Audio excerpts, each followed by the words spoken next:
Back at Abadan on the Persian Gulf, this aerial view shows the Anglo-Iranian refinery. The second largest in the world, this refinery produced much of the high-octane gasoline used by the Allied Air Forces in their North African victory.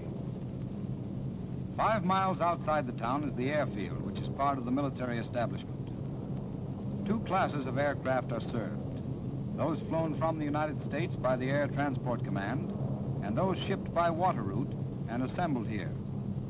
All aircraft are then transferred to Russian pilots who ferry the airplanes to the USSR.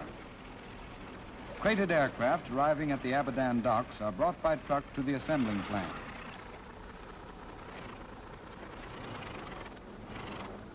Originally owned and controlled by the Douglas Aircraft Company, the field was taken over on April 1st, 1943 by United States Army Air Forces personnel consisting of the 17th and 82nd Air Depot Groups.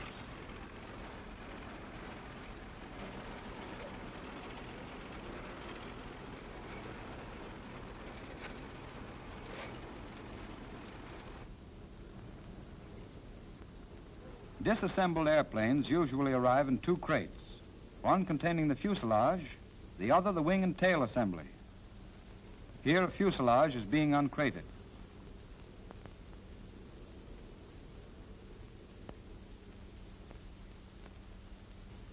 Although none of these men had had experience in aircraft plants prior to entering service, having been trained at Army technical schools, their efficiency here at Abadan is such that more than 200 planes of 5 types were assembled, accepted by the Russians, and flown to the USSR during the month of February 1943.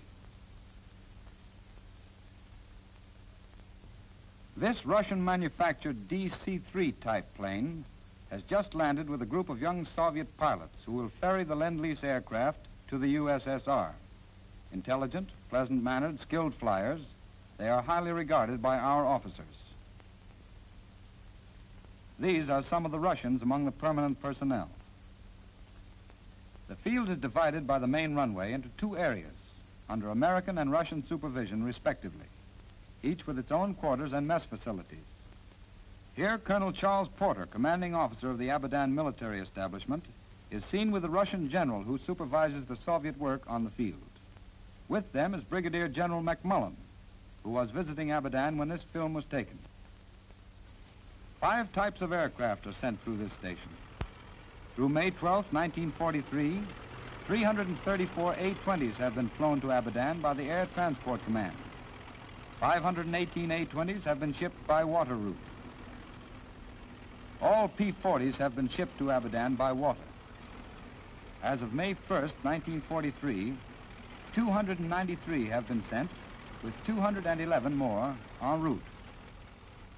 236 P-39s and 19 AT-6s have also been shipped by water, while all B-25s, numbering 122, have been flown to Abadan.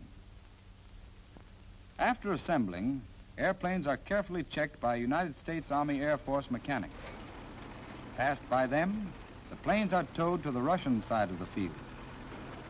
Soviet mechanics then make their own inspection, after which Russian test pilots make test flights in all aircraft.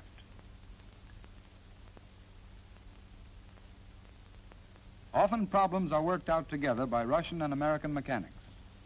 Goodwill and cordial relationship, based on mutual respect for the other's achievements, exist between the men of both nations.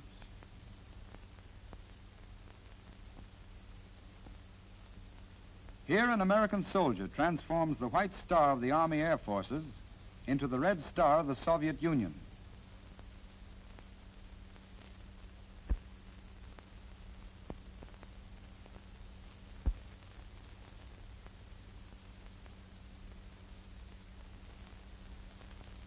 This P-40 is ready to start.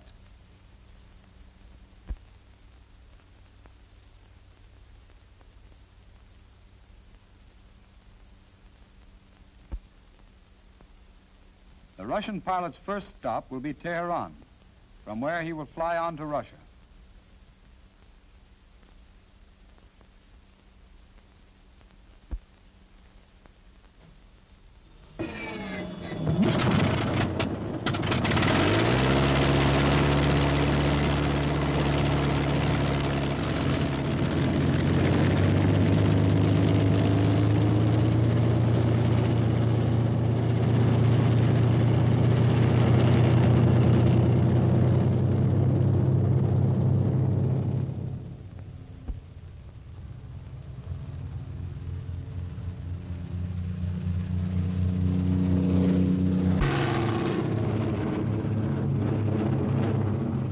Lined up on the Russian side of the field, these airplanes are ready to be flown away.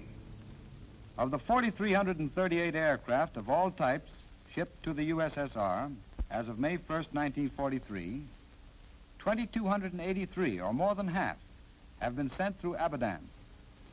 Of this number, 1,522 airplanes have arrived, and another 566 are en route.